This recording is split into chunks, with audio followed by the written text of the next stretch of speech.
Bon début de la semaine chez vous, chers téléspectateurs de Web Info Télévision. Nous vous accueillons à suivre ce journal. Ouvrons ce journal au Nord Kivu à quelques heures de son meeting populaire à Lubero week-end dernier. Le président de l'Assemblée nationale, Aimé Boji, s'est entretenu avec l'administrateur du territoire qui a alerté sur la présence de rebelles de la M23 à seulement 15 km de la cité. Un contexte sécuritaire préoccupant alors que les autorités nationales réaffirment leur détermination à rétablir la paix. Reportage. La situation sécuritaire s'est invitée au cœur des échanges. À quelques heures d'un meeting populaire à Lubero, la situation sécuritaire s'est invitée au cœur des échanges entre le président de l'Assemblée nationale, Aimé Boji, et l'administrateur du territoire, le colonel Kiwewa. Samedi 21 février, ce dernier a alerté sur la présence des rebelles de l'AFC M23, signalés à seulement 15 km de la cité. Je pense que vous-même, vous l'avez constaté, avant que vous ne veniez, il y a eu une grande pluie ici. Et dès que vous avez mis seulement votre pied au territoire, et la pluie a complètement cessé. C'est de cette manière-là que la population voudrait à ce qu'il y ait la paix en République démocratique du Congo, et plus particulièrement dans les territoires de l'Ubero. Parce que ça fait déjà plus de 3 décennies que la population du Nord, de Nord Kivu est en train de souffrir et vraiment meurtri par les agressions rwandaises et du terroriste EDF. Et pour le moment, le point le plus rapproché avec la ligne de front et l'armée rwandaise et ses supplétifs de M23, c'est à plus ou moins 15 km ici à Katonji. Et si on doit aller avec la distance en vol d'oiseau, c'est moins de 15, donc c'est presque à 8 km, à 5 km. C'est presque à 5 km. Là, c'est vraiment le tout près. Et puis, il y a aussi le lieu le plus proche, donc la ligne la plus proche, c'est à Kipese. Kipese, et nous ici, c'est pratiquement dans les mêmes kilomètres, dans les 15 km. Face à cette menace imminente, le speaker de la Chambre basse a tenu à rassurer les autorités locales. Le président de la République s'investit personnellement pour le rétablissement de la paix. Il compte beaucoup sur ses hommes de troupes et les officiers supérieurs pour conduire la victoire, a déclaré Aimé Boji, insistant sur la détermination du pouvoir central à restaurer la sécurité dans cette partie du Nord Kivu. Dans la délégation parlementaire, le député national Eli de Goma, Iber Furuguta, a salué la bravoure du gouverneur militaire, le général-major Somo Kakule, engagé sur les fronts sécuritaires, s'adressant à la population. Il a également marqué les esprits en s'exprimant en Kinande, la langue locale, dans un geste d'adaptation et de proximité avec les habitants.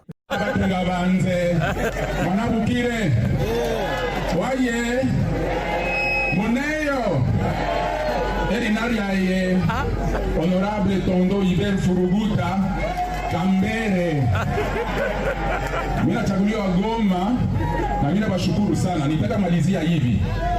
Mtu asibachunganishe na jeshi yenu. Juu ndio napitia message ya mbaya hapa.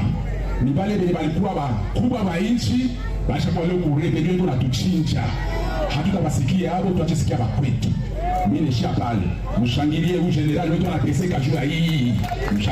Alors que la tension reste vive à Lubero, ces déplacements des autorités locales se veulent à la fois un message de fermeté face aux groupes armés et un signal de solidarité envers une population confrontée à une insécurité persistante.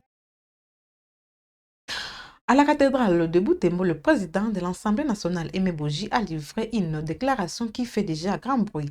Comparant ses expériences sous Joseph Kabila et Félix Tshisekedi, il affirme sans complaisance que l'actuel chef de l'État aime réellement le pays et se montre assidu au Conseil de ministres. Des propos forts tenus devant le fidèle à suivre dans cet extrait.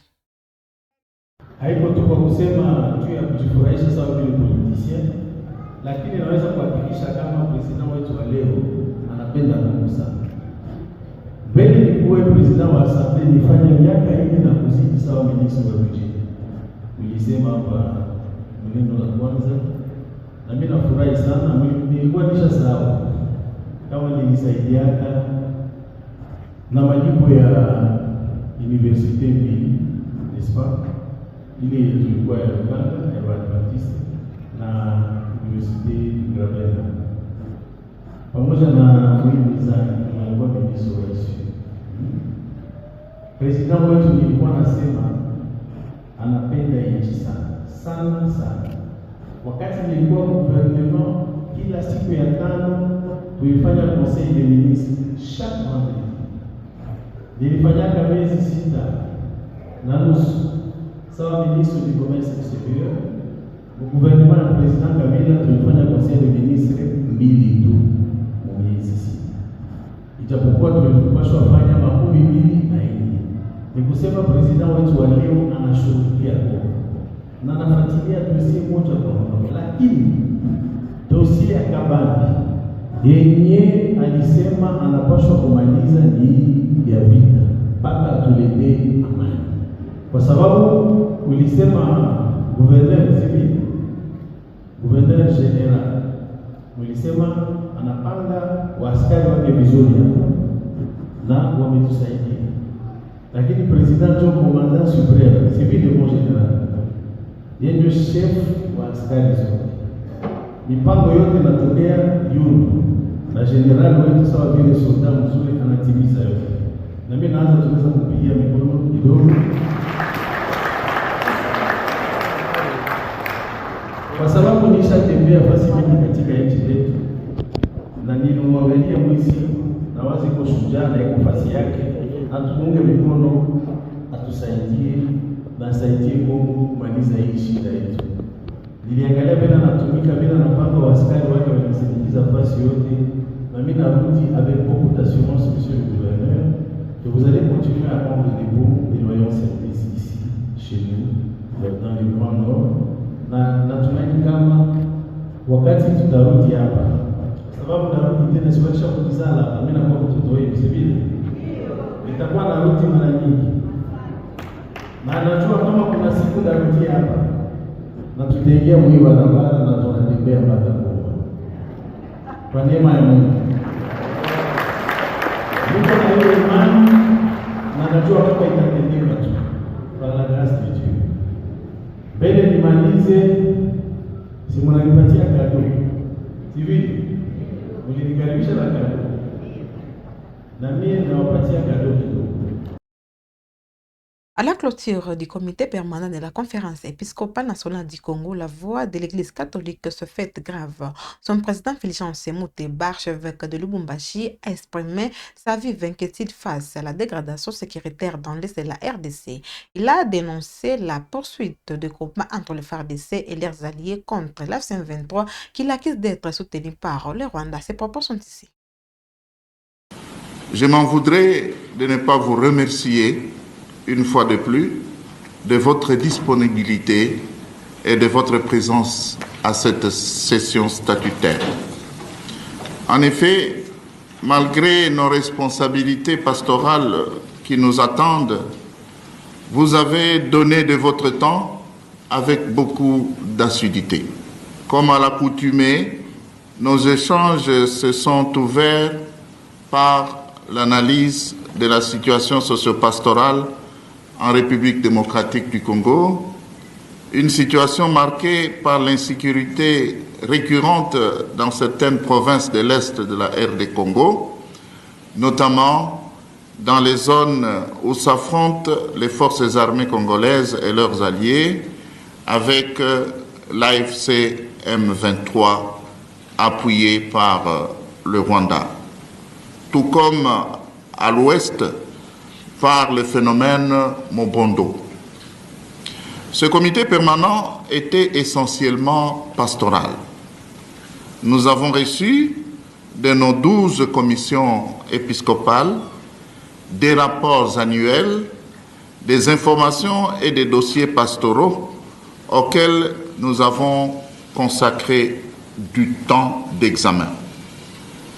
Après appréciation, nous avons décidé de transmettre pour adoption à l'Assemblée plénière les dossiers suivants. L'exhortation des consacrés sur la synodalité, l'instruction sur les filles avec grossesse dans nos écoles catholiques, les statuts des bilingues à Mwinda, les statuts des mamans catholiques. Le bon fonctionnement de nos structures ecclésiales requiert la présence d'un personnel disponible. Raison pour laquelle, conformément aux échéances statutaires de la CENCO, nous avons procédé au renouvellement des mandats et à la nomination du personnel à certains postes.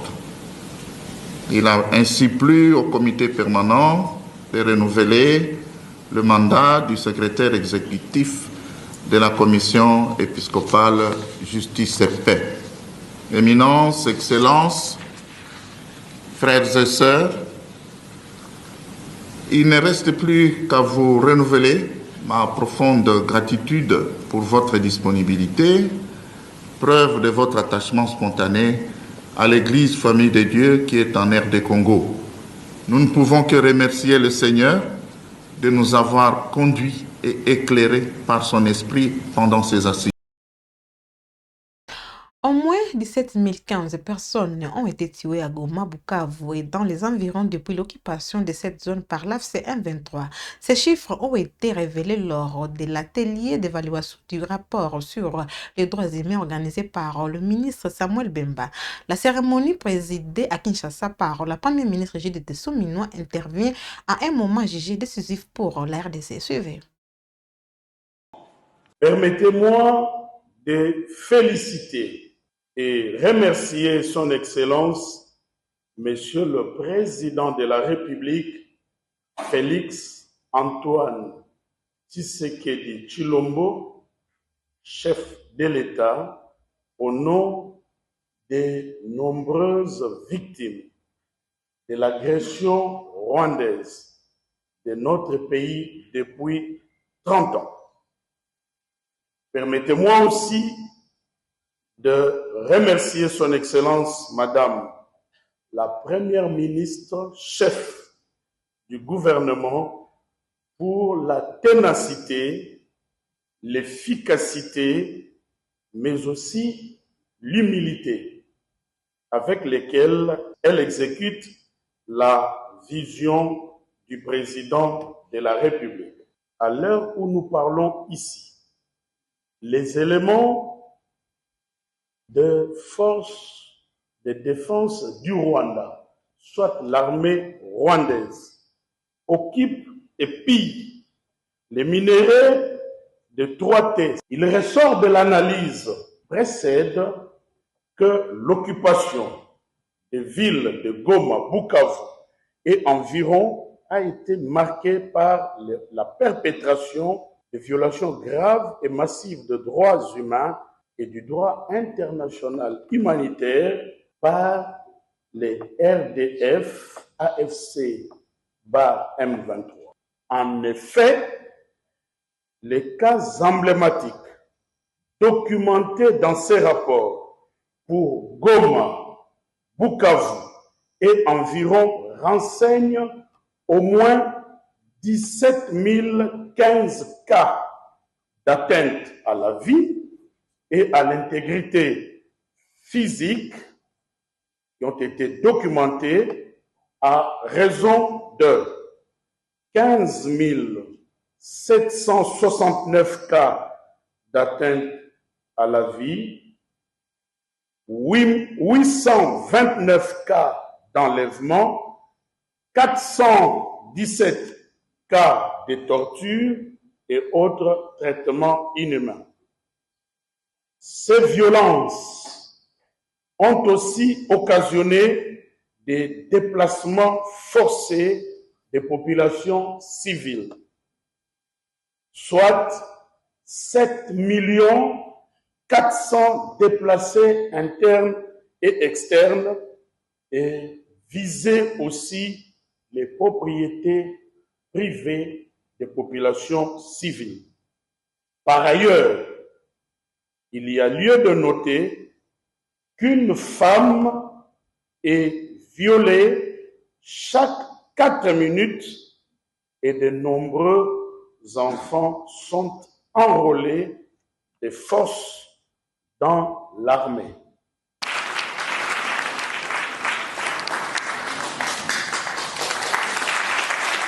Nous voici au terme de cet atelier d'évaluation et de rédaction.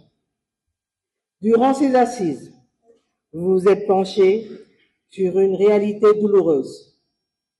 La situation des droits humains dans les villes de Goma, de Bukavu et leurs environs après 12 mois d'occupation par le Rwanda et ses supplétifs de l'AFC et M23. Le gouvernement que je dirige s'attelle chaque jour à traduire la vision du chef de l'État en actions concrètes sur le terrain. Aujourd'hui, mesdames et messieurs, ces actes odieux se répètent depuis plus d'un an. À Goma, à Bukavu et aux alentours, le Rwanda et ses supplétifs continuent de bafouer les règles les plus élémentaires du droit international humanitaire. C'est pourquoi je tiens à féliciter le ministre des Droits humains pour cette initiative. Cet atelier a été un cadre de vérité. Il a redonné une voix à ce que l'on a trop longtemps voulu réduire au silence. Ce document n'est pas un rapport de plus, c'est un document stratégique. Le président de la République, accompagné du gouvernement, s'engage solennellement à porter ses recommandations au plus haut niveau. Nous agirons pour que justice soit faite. Sur ce, je déclare clos l'atelier d'évaluation et de rédaction du rapport sur la situation des droits humains dans les villes de Goma, Bukavu et aux environs depuis un an.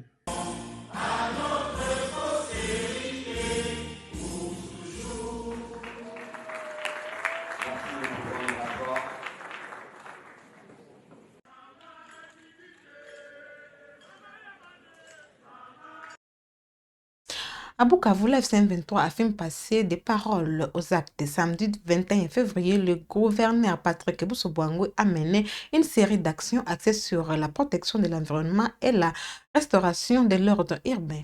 Opérations d'assainissement, mesures de discipline et encadrement des services publics, des initiatives présentées comme un pas vers la stabilité dans la capitale du Sud Kivu. Les images et les détails dans ce reportage de la site de communication du gouvernorat. Dans la province du Sud Kivu, l'AFC M23 pose des actions concrètes pour l'environnement et la restauration de l'ordre urbain. Ce samedi 21 février 2026, la ville de Bukavu a été marquée par une série d'actions de terrain conduites par le gouverneur de la province du Sud Kivu, Patrick Bousobouangwe Chambo, accompagné des cadres politico-militaires du mouvement révolutionnaire AFC M23. La journée a débuté par une opération de plantation d'arbres à travers la ville, un acte à forte portée environnementale. Cette initiative s'inscrit dans une dynamique de promotion d'une ville plus verte, plus résiliente et mieux préparée aux défis climatiques et écologiques. Dans la continuité de cette descente, l'autorité provinciale s'est rendue dans l'avenue Muhungu-Lavoie où elle a constaté l'occupation irrégulière d'un espace réservé à la voirie. Face aux constructions érigées sur le domaine public, le gouverneur de province a rappelé les principes du respect strict des plans d'aménagement urbain et de la préservation des espaces publics au bénéfice de la collectivité. La mission s'est ensuite poursuivie à la place de l'Indépendance, site emblématique de la ville de Bukavu. Constatant des constructions anarchiques en cours, l'autorité provinciale a formellement interdit la poursuite des travaux, instruisant les services compétents d'assurer l'application immédiate de cette décision. Enfin, une observation technique du canal des eaux usées, Kawa, a été effectuée dans le cadre des efforts d'assainissement et de prévention des inondations. Cette inspection traduit une volonté affirmée d'améliorer durablement les cadres de vie des habitants. À travers ces actions successives, le mouvement révolutionnaire AFC M23 réaffirme son engagement en faveur de la discipline urbaine, de la protection de l'environnement et du respect de l'intérêt général.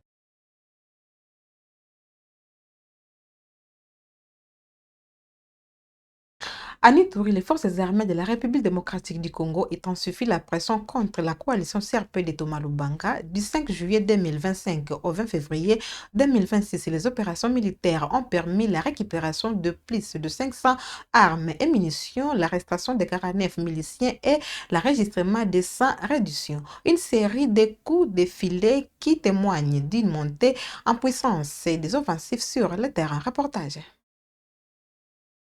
de la RDC sous le commandement du lieutenant-général Luboyan Kanchamadjoni s'inscrivent dans une approche globale visant la paix. Une stratégie qui s'aligne dans la ligne droite du commandant suprême des forces armées et de la police nationale congolaise, Félix Tshisekedi Tshilombo. Au quartier général, les commandants du secteur opérationnel Ituri, le général-major Bruno Mandevou, a présenté au gouverneur militaire un bilan détaillé des opérations militaires. Nous venons de terminer un petit briefing des opérations sur l'évaluation des opérations que vous nous avez instruit de mener dans Djougou, Bassa et Mahagi. Aujourd'hui, on a un bilan à vous présenter. Ce bilan, on a les bilans humains, on a les neutralisés, on a les capturés. Et il y a d'autres qui sont même transférés au niveau de la justice.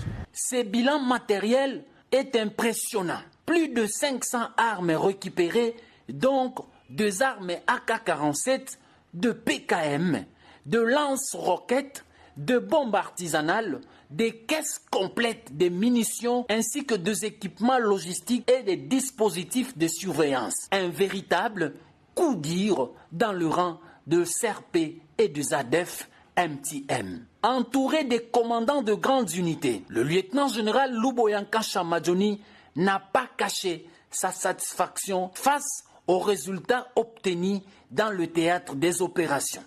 Au jour d'aujourd'hui, nous avons repris tous les territoires et nous avons au moins 80% de territoires sécurisés. Il ne nous reste plus que Boulé et les environs. Et cela grâce à qui? C'est là grâce à ces vaillants commandants que vous êtes en train de voir à côté de moi ici.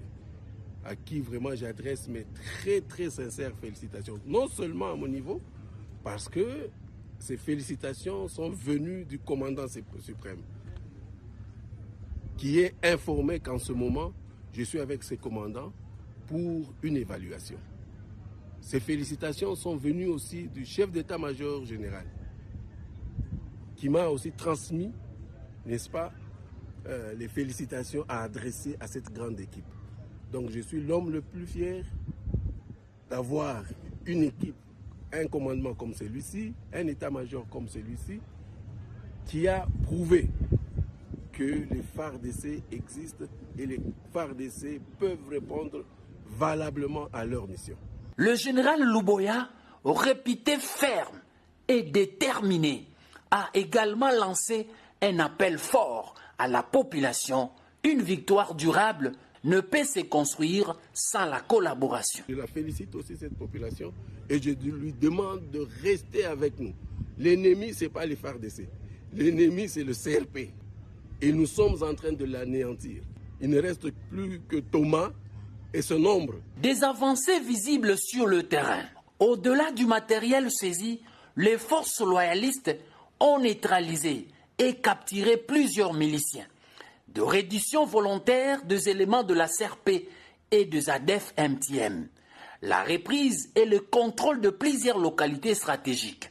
Les axes majeurs de la RN4 et de la RN27 sont désormais sécurisés, facilitant la circulation et les activités socio-économiques dans le territoire de Djougou. Des signes concrets de normalisation apparaissent, notamment retour progressif de population à Mabanga, les grandes agglomérations d'Iga-Barrière, Nizi, Kabarole, Nderembi, Loloa et récemment à Nyamamba, au bord du lac Albert, sécurisé. Deux villages autrefois désertés retrouvent peu à peu leurs habitants. L'Ituri, sous l'état de siège, avance vers sa pacification.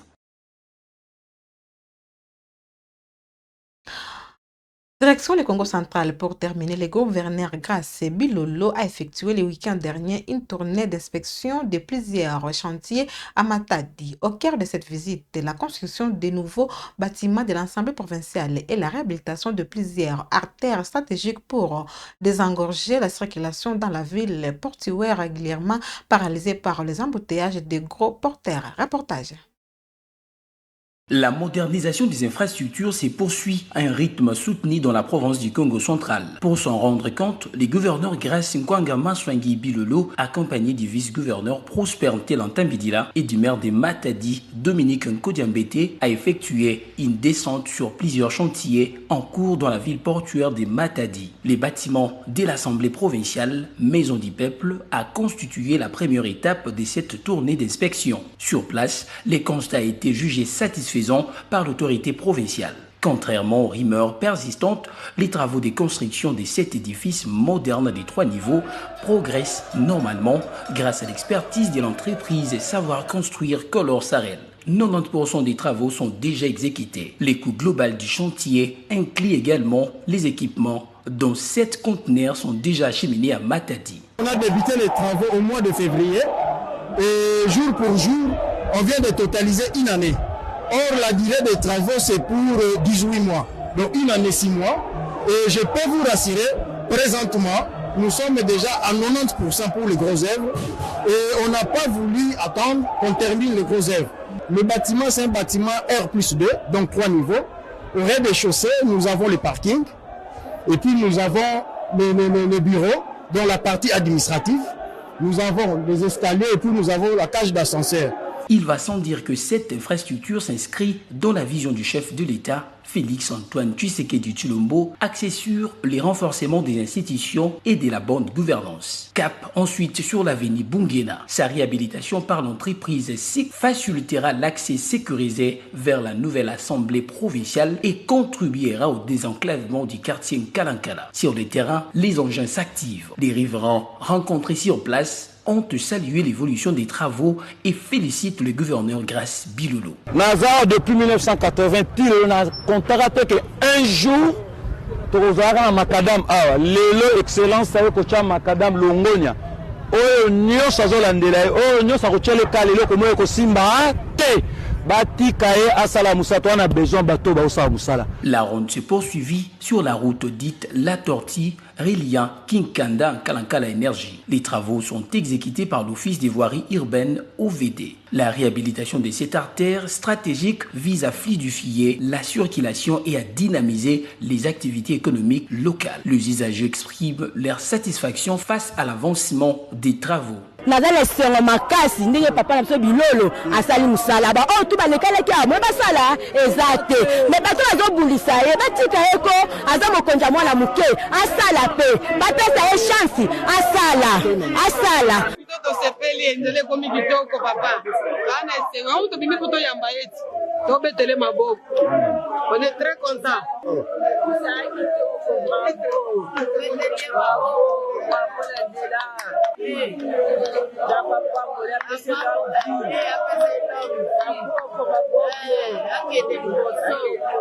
Bien avant cette tournée, les gouverneurs s'est rendu à l'Institut Londé en pleine transformation dont les travaux sont réalisés par NNC Had Corporation grâce au financement de l'Église de Jésus-Christ des 100 des derniers jours en partenariat avec le gouvernement provincial. Sous la conduite de l'ingénieur Legis Tondo, PDG de l'entreprise exécutante, les constats et sans appel. L'établissement a été entièrement rénové. Les salles de classe sont désormais modernes, aérées et lumineuses. Des nouveaux bancs pupitres métalliques offrent aux élèves un cadre d'apprentissage plus confortable et adapté aux standards actuels. Pour les conseillers politiques du gouverneur Maître Hippolyte Vassikambele, ces partenariats fructueux s'inscrivent pleinement dans les plans quinquennals de développement durable du gouvernement provincial. Vous savez que son Excellence, Monsieur le gouverneur de province, Grace Nkwanga Maswangi Bilolo, a été élu gouverneur en rapport avec un programme appelé Programme quinquennal de relance du développement durable de la province du Congo. Merci de nous avoir suivis, mesdames et messieurs. C'est par cet élément que nous clôturons ces actualités. N'oubliez pas de vous abonner, de cliquer sur la cloche d'identification pour ne rien manquer. C'est votre chaîne Web Info Télévision. À la prochaine.